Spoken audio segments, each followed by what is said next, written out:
What's going on, guys? Welcome back to another episode of the No Rain, No Rainbows podcast. As always, we appreciate you taking the time to join us, and we are excited to bring you a valuable episode. I'm sitting here on the call with high performance hypnotist, Nic Aguirre. Nic, thanks for jumping on, man. Thanks for having me, Ted. Absolutely. And I like that we were able to be transparent before hopping into the recording, because I hear a title like high performance hypnotist. And I want to let the audience know I come with a little skepticism here. I've never been hypnotized before, and I'd like to get into the nitty gritty of that. But before we jump in, definitely want to give you the opportunity to introduce yourself to our audience, who you are, what you do, and what brings you on the podcast today. So please, the floor is yours. Absolutely. First, I want to say you almost certainly have been hypnotized, but we'll get to that a little bit later. So what's going on, guys? Nic Aguirre, high performance hypnotist. I live here in Austin. I've got this company, Apex Mind Coaching, where I help leaders, entrepreneurs, and salespeople to maximize their performance and results. And one of the key tools that I use is hypnosis. So I'll work with people to help them break down issues like time management, stressors, bad habits, sleep schedule, anything that's getting in the way of their highest performance. Now, my first question is, how does this become something you do? I notice a trend with a lot of entrepreneurs that have been on the podcast or whatnot. Some of the skills that they offer to the world were solutions to problems that they themselves once had. So how did you, I guess, fall into this and find this niche into helping high achievers even up their productivity? 100%. So some people will say your mess is your message or something to that extent. And I'm here to say people get interested in things like mindset and personal development, personal growth are oftentimes some of the most challenged people earlier on in their lives. And that was 100% the case for me. So, I'm half Peruvian. My dad's from Peru, and the equivalent is that our ancestors had shamans, right? And this witch doctors and shamans was kind of the equivalent of a hypnotist. And you'll see where I'm going with this in a second. They believed in something that was called the shaman's sickness. And supposedly the spirits would select a worthy individual to become the shaman. In order to do that, they get very sick. They suffer a disease of the body, the mind, the spirit, emotions, and then that person has to go and heal themselves back to wellness or to earn the right to be a shaman. And that's a little bit esoteric or it's a little bit historical, but so let's take it into today. What I'm going to say is that for most of my life, my mind was my enemy. And my mind, I was a slave to my mind, and it was kind of running the show. I was letting a lot of my thoughts, beliefs, feelings, and things like that get in the way of my success and my happiness, and kind of just believing that it was always going to be that way. So I'd sought a lot of solutions in conventional places that you look in, in medicine, in fitness, and getting a community, counseling, therapy, whatever is the case, and with very limited success. And it's kind of when I start to break into other modalities and look into no, let's go off the rails a little bit and see what's out there, that I start to get into things like, mindfulness, meditation, hypnosis. So it kind of catapulted me into the personal development world and getting into that arena and learning how does this all work and why are we here? And you start to realize it's like, I don't even know how to describe it, but you're in this room full of people and no one is there because everything turned out perfectly in their life and they got everything they want, right? And that's just the reality. These are people who wanted more, who had challenges. So I thought maybe it might be useful to kind of tell what was the moment that I made this decision, if you'd like to go into that, because you got to wonder, how do you just become hypnotist? Like, how does someone, decide that, right? When you described the journey of the shaman getting sick and having to heal themselves in order to heal others, I could see the historical and exoteric application of that. But in reality, what we see in our world today, you know, people who go through hardships in a certain arena are usually the most equipped to help somebody else in that. Almost like someone who has to unfortunately go through divorce before they, not that they have to, but someone who's gone through divorce who's now helping others manage the process of going through it. They went through that storm. They got sick. They healed themselves. Now they heal others. It's almost like we feel and see that application in our everyday world, even though it might not be described in such of that exoteric sense. What was that switch for you where you decided like, hey, this is the avenue I'm going to jump into? And then what exactly is hypnosis in its definition? Sure. So I'll answer that first question of how did I get into all this, and then if I get off the rails, just bring me back on that second question. So I reached kind of this point when I was still in graduate school, and it was very directionless, and not sure what I want to do with my life. And when I reached kind of a mental low of like I can't deal with this chaos in my head here, I'll do anything. And that's kind of why I started exploring more options and, maybe have some success with this. And, it's a lot of like small increments and, got a lot better, but there was still an unfulfilled kind of hole in me, which was the career or the purpose. So I had, made progress in my physical health was better. The mental health was better. I was feeling a lot better. It was, living by myself, fully self-sufficient, had, overcome many challenges, but still like to not know what you're going to want to do with your life is that's a big one, right? It's just kind of from day to day. So I had a pretty good job. Really loved this job. And I was a professor. So I used to teach communications, and I went straight out of graduate school into teaching. So I became a lecturer pretty young, and it was fun, but then also there's like that thing of what am I going to do? And it was useful to learn how people think, to learn about communication, to teach it, and to do a lot of public speaking. So that was all really, really good, like setup for this. And as a teacher, when you're a professor, you go usually fall and spring. So you have the rest of the year to do whatever. So one of my favorite things to do is to just go to conferences and travel and try and see speakers and pick up some new skills, and thought about starting a business, but didn't really have any ideas. So this all blew open in one day. It all changed from one day to the next.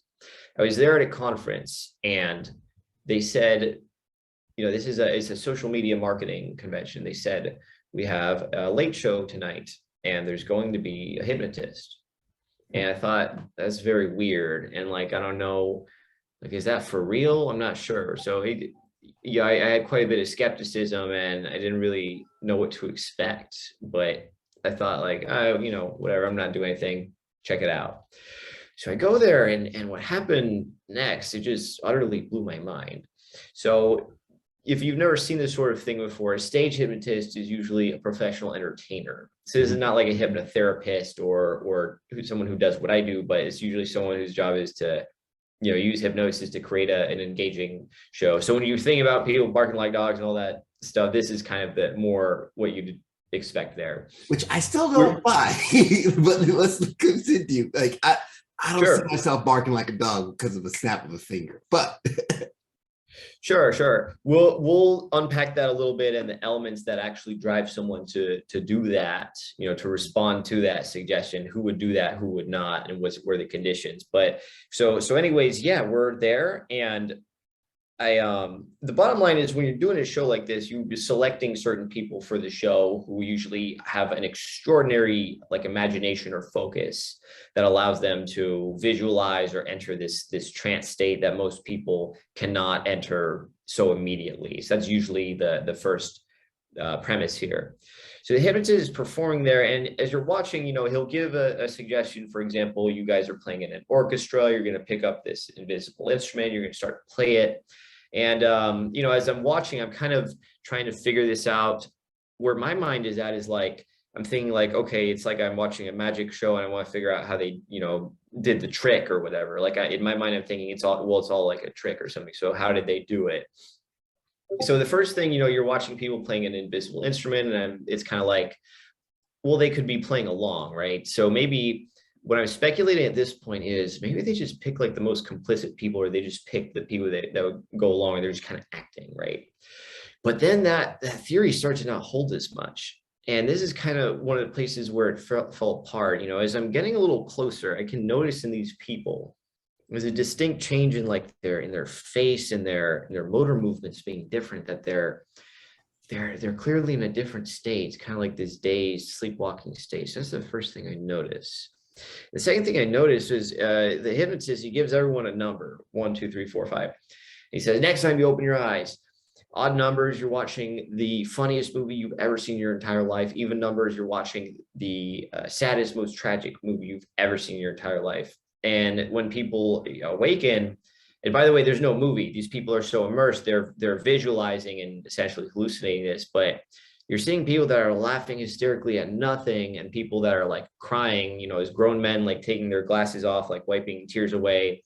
And I'm just thinking, like, that's pretty hard to fake, because these are not like actors. These are small business owners in this thing. I'm just like, I don't know if I could like laugh or cry like that on command if I was just faking. So You're on the outside looking in during this. yeah, exactly. I was a spectator, and it's just like, I was like, that's weird, but like that got my curiosity, and I was like, something's going on here. And so the thing though that probably, you know, really sealed the deal for me, or at least left me open to this, was like, there's a gentleman, and there's yeah, his girl's there. So the gentleman is hypnotized, he's a subject, and his girl's in the audience. So the hypnotist approaches this woman, and he says to her, is this your husband up here? And she says, oh no, that's my boyfriend. He says, oh, okay. How long have you guys been together? She says, about 4 years. He says, okay. It's a pretty long time. How come he hasn't asked you the question yet? And she's like, I don't know, just it's not the right time, this or that. He pauses for a second. He goes, do you want me to fix this for you? Sweetie, I'll fix this right now.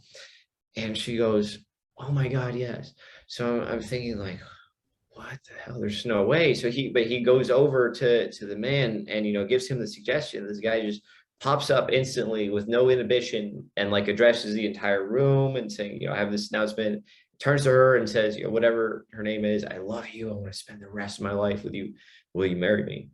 And her face, I can't even describe. This woman was so happy. I've never seen so much so happy in my entire life. I was just watching this whole thing go down. I'm like, is this for real? Is this like, it's unbelievable. It blew my mind. So I couldn't sleep that night. I was instantly obsessed. I was finding a lot more and more of my time going into this. So that's kind of what began the long transition into doing hypnosis. I want to, so that's kind of like what brought me into it and what broke through some of that skepticism. But like, just imagine, you know, at the beginning of the day, it's like, you don't believe in this thing. And then at the end of it, you see all this stuff. You're left with so many questions. Mm-hmm. So I started digging into it. And, you know, the next question you had was, well, what is hypnosis exactly? What's the definition? And you know, how does this work? Is that kind of where you wanted to unpack? Okay. Yeah, it's kind of like, so what happened in that moment that made that man propose? What happened in that moment that made those people cry or made them laugh? What is that puts them in the trance? And how can you access that? Sure, totally. So there's a lot of like, in the media, hypnosis usually gets portrayed as this very like dramatic and sensationalized thing. And usually it's not the case. So the fact of the matter is, the name of the game is suggestion.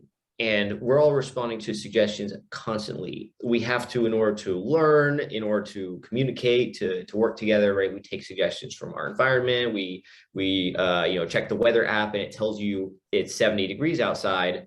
That's a suggestion. They have suggested to you that who knows, it's not 69 degrees. Well, you're a meteorologist, so you probably have thought so you probably have thoughts on this, right? But right, these are all suggestions, you know, so everything is suggestion when it comes down to it. And the question is, which suggestions take and which don't. So this is where we bring in the what decides if they take or they don't. Yeah. So it's basically the degree to which you're in the trance. And then there's other factors too. So let me cover the trance first. So we go in and out of trance all day long. And what this looks like for some people is, if you've ever been driving down the road and you just blow past your freeway exit, and you know that sign is 12 feet high, but you miss it because your attention is immersed in something else. Something else has pulled you in. Or when people are looking for their phone or their glasses or something, it's right there in their hand because they're in a trance state, kind of dazed out. And the most common example perhaps is social media, where people are scrolling on Facebook, Twitter, TikTok, what have you, and they just get pulled into it. And that's constantly being suggested. Recommended videos on YouTube, those are suggestions. So what makes someone suggestible is there's going to be a natural sort of bell curve that suggestibility follows, where some people are on the high end, on the low end, in the middle. But at the end of the day, we all respond to something somehow. Some people might be more visual, some people might be more kinesthetic, more auditory. And then there's conditions that make you more likely. So I like to use examples of, one example would be if people are in some kind of holy place or, church or something like that. And this is not meant as comments one way or the other on religion, just using a familiar example. But like, so if I, am a devout believer in whatever, and I go to this, the church or the house of worship, certain things I'm going to see create sort of an environmental immersion or environmental hypnosis. So there's going to be these, holy figures and stained glass. There's going to be candles and music and things that kind of put you in this different state. There's going to be a person on a raised platform with special clothes. Those are indicators of authority. What is it that puts us in that state though? So there's the trance where I know what it's like driving down the highway, going from a certain exit, and I know it's 15 minutes from where I am to that exit, and all of a sudden in the blink of an eye, I'm there, and I don't even remember the previous few exits. I probably was just in a trance driving. But how do you access that? I guess it's kind of like when you're moving subconsciously, you're not even sure how you're going about. How do you access that, and how do you actively put someone else in that trance, I guess? Because sure, we might be able to do it to ourselves and things that are around us put us there, but how can you actively just say, hey, you're in this trance now? Sure. So the bottom line is, it's pretty hard to go and like make somebody do something they really don't want to do without the right conditions. But you can kind of stack these different conditions. So one would be authority, where we respond to authority. So if somebody says to me, you've got a sinus infection, the homeless guy on the street comes up to me and says, you got a sinus infection. I say, okay, I don't know about that, right? And I don't take that suggestion. A doctor in a white coat says, you got a sinus infection. I'm probably going to believe them. I have no idea. I'm not a doctor. I got no idea. But there's going to be times when we don't have all the information, and we look to our environment and to our surroundings for clues.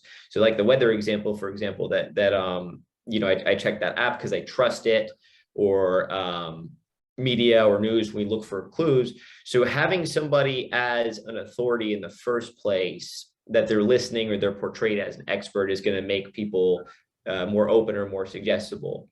Then there's emotional overloads. So what these are is basically things that kind of get you more into fight or flight, or get you more into that primitive mind. So I mentioned, candles and music and things like that. Any kind of thing that breaks a pattern, that's an interruption from what you expect. Common examples. So if I turn off the video and turn it back on for a second, if someone doesn't expect that, that's be like a pattern interrupt. And there's a moment of like, huh, wait, what happened? Where we kind of reorient for a second. It's like if you are going down a hallway and you see like 40 people running in the opposite direction as you, terrified, you're probably going to run in that direction too and not ask too many questions. So we're looking for clues. So I think you get a premise of how and why people are taking some suggestions from what's around them. More specifically, hypnosis in the state, what you're doing is, this is a very maternal, very nurturing, very lulling practice, where you take someone very softly into this gentle state, using imagery, using the voice, using words, ideas, and you're getting them more progressively relaxed, physically, mentally, And when someone is very relaxed, they're going to enter this trance state where they're still awake and they're still aware, believe it or not, still in control, but they're more open and they're more focused on an imagination. So the things that you see in hypnosis that you visualize are so amplified and so vivid. It's like a dream in real life. When you see something that's so crazy in a dream, you can't hardly believe it till you wake up. It's accessing that same part of us to make those things a reality. So the way, for example, that you would use this is if someone is a business owner, entrepreneur, and they want to see themselves as having a certain income goal, they need to get themselves into that state where they're not in that critical conscious thinking mind, where they are in the subconscious, and to create that very vivid and powerful image of themselves already achieving that result and internalizing that, and maybe through some repetition. And that's what's going to create the change on the subconscious level.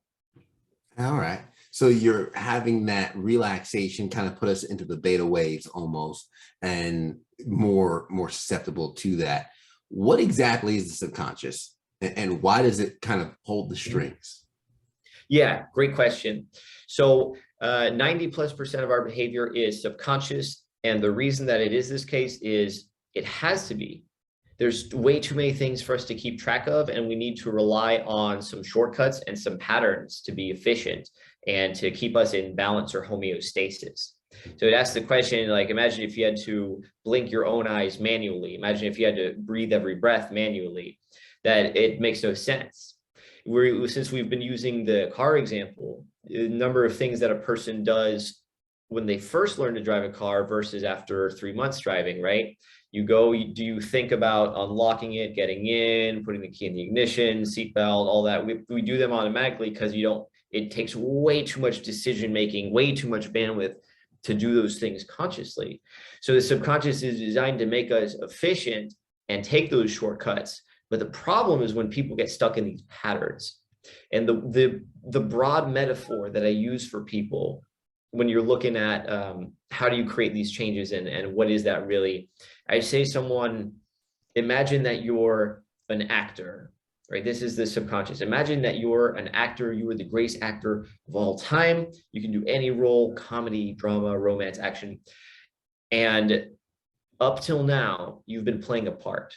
You've been playing a role. So what are some of the roles that people play? I'm a Democrat, I'm a Republican. I'm the victim, I'm the hero. I'm the good guy, bad guy. I'm the follower, I'm the leader. I'm this person, I'm that person. So it's an identity. So if you watch 4 seasons of Breaking Bad and you haven't seen season 5, well, based on what you've seen of the character up to this point, you can kind of predict what might happen, what might not. There's a circle of expectations that you can expect the behavior to fall in. So if somebody wants to change so dramatically, it's not going to easily happen if you're not like this character up until now wouldn't suddenly do this. If this is a character, a person who doesn't ask for things they want and need and know they deserve their whole life, why are they going to suddenly start? So coming back to the subconscious, the good news is you're not only the actor, you're also the director. And this is where you can take the script and you can change it. And you can start to change what happens in this season. That we're watching the show of You. This is a movie called You. And you've been this character up until now. But now you're the director. What's going to happen next? Is that person going to keep doing the same thing? Is there going to be a change? Is there going to be, an event, a commitment, an active decision on something? And what does that turn into? Who could this character be in a year, 5 years, 10 years? So what does that look like when you transition and now you have this new identity, if you would? How long does that change take to reprogram and switch towards like you mentioned, season 4 Breaking Bad to season 5? How can you make that change, and how long does that take? Sure. So it really depends on the change you're trying to make. So I'll give you a couple examples here. Something like if somebody has, they've been smoking for a very long time, those kinds of habits, believe it or not, that's usually just 1 or 2 sessions to change that. That for whatever reason, people who come to me, provided they want to, if they actually want to do this, I can't go find a man on a street smoking a cigarette and just go, you were going to stop. I can't just go and do that, right? But if somebody comes to me, it would be funny, but if somebody comes to me, right, and they want this change and they're like, I'm ready to do this, let's do this, right? Then there's already something happening beneath the threshold where they have some buy-in, they've got some skin in the game, they've invested in themselves. So that is one of those instances where you can make a pretty instant change. Other issues where this might be something lifelong related to their identity, something that's unpacked in their childhood. This is more of I call this, it's an onion, where you got to peel back the onion, where somebody comes to me with one issue and there might be something underneath the surface. So like they come to me, they've got sugar cravings that's getting in the way of their business, their relationships, their family, the stupid sugar craving. So we peel back the onion and say, okay, we took care of that. How's it eating? How's the diet? Okay, way better. But then there's still something else. Well, what caused that? What did you feel in that moment that make you decide that you need that donut right then and there? Right. And then where did that come from? And you just keep following it back. So certain things are going to happen real quick, sometimes just a session, other things are going to be ongoing. Okay. So over time, pretty much. And well, I saw something you mentioned about 5 minutes a day. What about the maintenance of that new mindset? What about the maintenance of what's going on? Because I mean, you could work out for 20 hours straight. You don't necessarily get the results. After 20 hours for 1 hour a day, you're probably going to see more results in that chunked down approach than the all at once. 100%.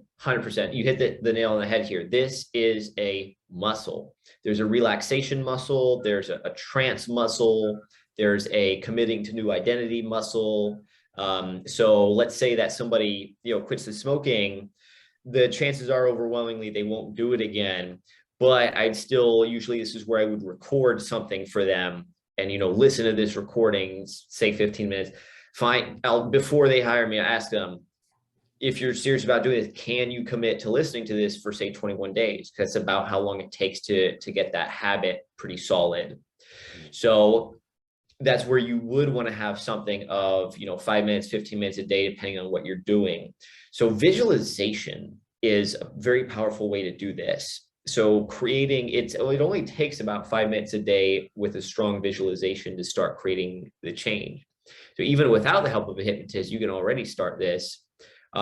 Give two methods, actually. One is to do the visualization to see yourself. So let's say it's a fitness goal. If somebody closed their eyes, I say to you, okay, close your eyes.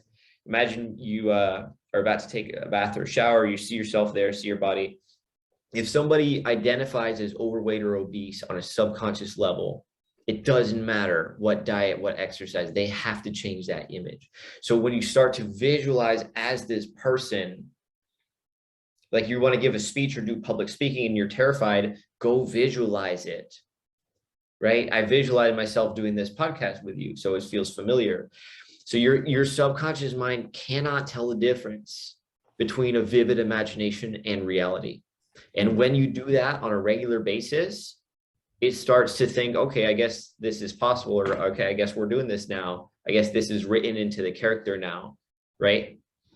So the first method would be visualization. The second one I say is super simple hack. It's called passive repetition. So, can we all be hypnotized? People say, I don't think hypnosis will work on me. I don't think this is it. It's like all these commercials like that have the jingles and the rhymes. I think the Folgers one got stuck in my head.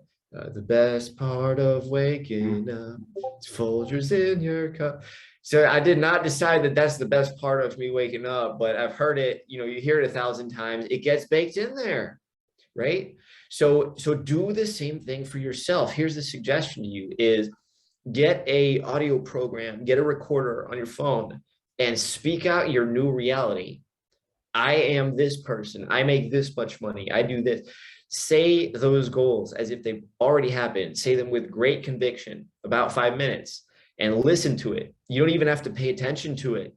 You can put it in the car, go for a walk while you exercise. You do that every single day, at least 5 minutes a day. I guarantee you there's no way that you won't see change of some sort if you do that. I love it. We're coming up on our time here, Nic. I want to make sure that that our listeners have a way to follow up with you and learn more about the power of the subconscious mind, how to access that, be more, I guess, susceptible to suggestion, if that's really kind of the mindset to put ourselves in, how can they connect with you, learn more? Yeah, absolutely. So the best way to get hold of me is my website. Go to apexmindcoaching.com, apexmindcoaching.com. You can also find me, I'm on Facebook as Nicnosis, Nosis. And if you want to know more about this, you're curious, love to answer questions. And even if you are skeptical, then I really want to talk with you. So feel free to reach out one way or the other. Yeah, no, absolutely. I appreciate that. And definitely I'll have those links down in the show notes for folks to grab. Nic, thank you so much for that thought process in terms of we probably stand in our own way when it comes to mindset and the productivity, the lives that we hope to have. It's all within our minds and that programming that we tell ourselves each and every single day. So finding someone who can kind of peel back the layers of that onion, kind of reassess where our thinking might be on and off and help us get in the right direction, hugely valuable and helpful. So I appreciate your insights on that. I want to share some of the tidbits you left along the way for folks that were listening, didn't have any maybe a pen or pencil with them and a piece of paper. Your mess is your message, kind of learning that sometimes the things we need come about from us solving our own problems, and that being the gift that we give to others in the world. My mind was the enemy for a lot of us. We kind of focus on the negatives. We don't do that hard work of resetting and growing ourselves. And no one is here because life was perfect and everything worked out. Wherever we are, the room around us, if you're listening to us with your AirPods in and you're looking around and you're at the bus stop, or you're on the train or the plane and you see that person sitting next to you, they didn't end up there because their lives were perfect and exactly as they wanted. So giving each other grace and understanding, that's important. You're not only the actor, you're the director. We live through life subconsciously and just kind of stepping through. And as I mentioned before on the start of the show, I said, hey, Nic, I'm skeptical when it comes to hypnosis. And a lot of us think of the traditional sense of snapping your fingers and barking like the dog, but it's so much more than that, and how we behave each and every single day and the things that are programmed within us. And this is a muscle. Just because we have a lot of things working against us every day, we need to work towards what we want every single day. So don't focus on the 20 hours all at once. Focus on the 1 hour a day for those 20 days to get the results that you want. And speak out your new reality. Find out who it is you want to be. Lean into that. Look in the mirror and focus on that identity and imagine it so vividly that your body accepts it for reality, and you'd be surprised at how quick it comes to you. Nic, thanks again. And to our listeners, thank you for making it to the end. As always, if you got value from this episode, share it with someone, pass it on, forward it, leave a rating, let us know how we're doing. And of course, subscribe to get a new episode each and every single week. If you love the episode and you love the podcast, you want to support on a monetary level, be sure to check out our Patreon page where you can hear more from Nic and some of the other guests that we've had on.